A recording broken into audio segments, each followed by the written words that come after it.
Hello to everyone, this is Avid Academy and we are going to have a discussion on India and Egypt relationship. एक question बार बार उठ के आ रहा है कि क्या इजिप्ट इंडिया का एक रिलायबल स्ट्रेटेजिक पार्टनर बन सकता है। कौन कौन से ऐसे पॉइंट हैं जिसमें कि इंडिया और इजिप्ट एक साथ मिलकर के काम कर सकता है, उसको थोड़ा इस वीडियो में हम लोग देखने वाले हैं।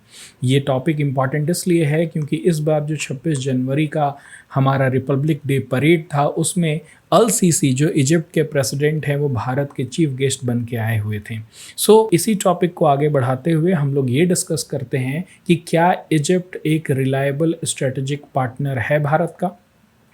Some reason for Egypt to be a good strategic partner for India include the first one is the geopolitical significance of Egypt. If you would see this map, you would find that कि Egypt जो है वो यहाँ पर located है। You would see कि Egypt जो है वो यहाँ पर है, ये है Egypt, और Egypt से ही स्विज कैनाल जो है वो क्रॉस होता है। तो ऑफकोर्स इसकी जो पोजीशनिंग है ना वो बहुत ही इंपॉर्टेंट हो जाती है भारत से, क्योंकि भारत के जो भी ट्रेड होते हैं यूरोप से वो स्विज कैनाल के थ्रू ही होता है। You can see out here, पूरा अगर हमें रशिया जाना है तो पूरा ये रूट को ही हमें फॉलो करना पड़ेगा। एक और रूट है लेकिन जब वो पूरी तरह से ऑपरेशनल हो जाएगा तो बेहतर होगा, जिसको कहते हैं international north south transport corridor. लेकिन अगर हमें मेडिटेरेनियन सी में व्यापार करना है, हमें इंग्लैंड के साथ व्यापार करना है, तो हमारे लिए जो सबसे बेहतर रूट होगा वो हमारे लिए स्विस कैनाल के थ्रू ही है। तो इजिप्ट भारत के लिए इसलिए इम्पॉर्टेंट है क्योंकि उसका जो लोकेशन है वो जियोपॉलिटिकली बहुत ही अच्छे स्ट्रेटेजिक लोकेशन में लोकेटेड है। You can see out here, Egypt is located in a strategically important region with its control of the Suez Canal, making it a crucial transit point for international trade and energy supplies. Energy supply के लिए, international transport के लिए बहुत ही important Egypt और उसका Suez Canal है।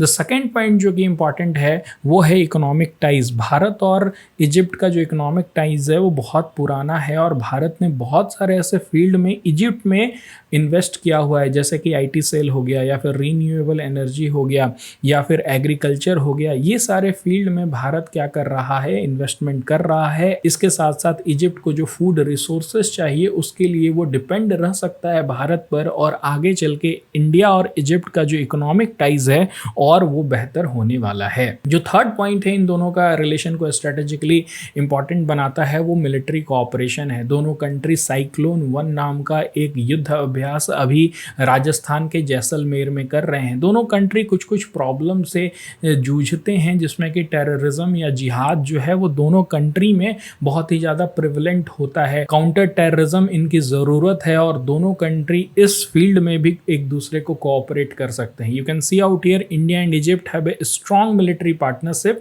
with two countries regularly conducting joint military exercises and training program। एक example के तौर पर मैंने आपको बताया कि साइक्लोन 1 जो है वो 14 जनवरी 2023 से चल रहा है। ये युद्ध अभ्यास, ये 14 दिन का युद्ध अभ्यास है जो राजस्थान जैसलमेर में चल रहा है।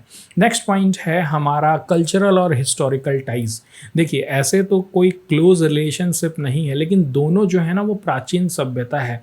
अगर भारत की बात की जाए तो भारत में इंडस वैली सिविलाइजेशन जो है वो था हमारी प्राचीन सभ्यता, और इजिप्ट में जो मिस्र की सभ्यता थी, जो इजिप्शियन सिविलाइजेशन थी, वो हमें बताता है कि हम लोग दोनों प्राचीन सभ्यता का हिस्सा रहे हैं। इजिप्ट बहुत ही पुराना है, इंडस वैली सिविलाइजेशन भी पुराना है पर उतना पुराना नहीं है। So we share something with each other. India and Egypt have a long standing cultural and historical relationship with both country have home to ancient civilisation and having a shared interest in preserving their cultural heritage. हम लोग भी Indus valley civilisation के sites को preserve करते हैं, वहाँ पर जो पिरामिड है उसे वो लोग प्रिजर्व करते हैं। तो एक तरह से एक कॉमन ग्राउंड हम लोग दोनों के बीच में भी डेवलप होता है।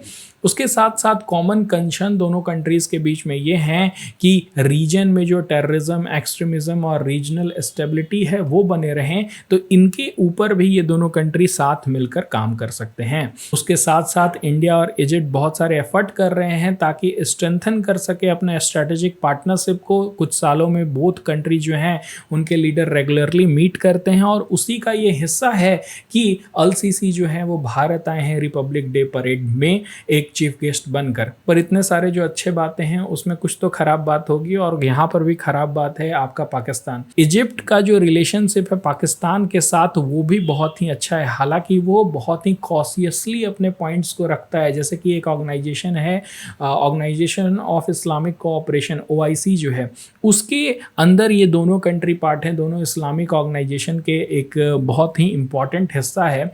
जहाँ पर पाकिस्तान मुखर रूप से भारत की आलोचना करता है, वहाँ पर इजिप्ट क्या करता है, संभल संभल कर चलता है। लेकिन फिर भी पॉइंट जो है वो उठता है कि क्योंकि पाकिस्तान के साथ नज़दीकियां हैं तो आगे चल के इजिप्ट के ऊपर क्या इतना भरोसा किया जा सकता है, क्योंकि दोनों के बीच में जो रिलेशनशिप है वो काफ़ी क्लोज है। सो एक ये कंसर्न का इशू है, वेयर एज और कोई ज़्यादा कंसर्न का इशू नहीं है भारत और इजिप्ट के बीच में। ये दोनों कंट्री जो है वो डेवलप कर रहे हैं। इजिप्ट को ज़रूरत है भारत की, भारत को ज़रूरत है इजिप्ट की, और दोनों अगर साथ मिलकर काम करते हैं तो काफ़ी बेहतर होगा। ये एक नया स्टेप था भारत की तरफ से कि उन्हें यहाँ पर बुलाएं और हमारा इस जो रिलेशनशिप है उसको और ज़्यादा स्ट्रेंथन करें। सो आपको समझ में आ गया होगा कि इंडिया और इजिप्ट का रिलेशनशिप कितना इंपॉर्टेंट है। That's it for this video. If you like this video you can like, share and subscribe. Thank you.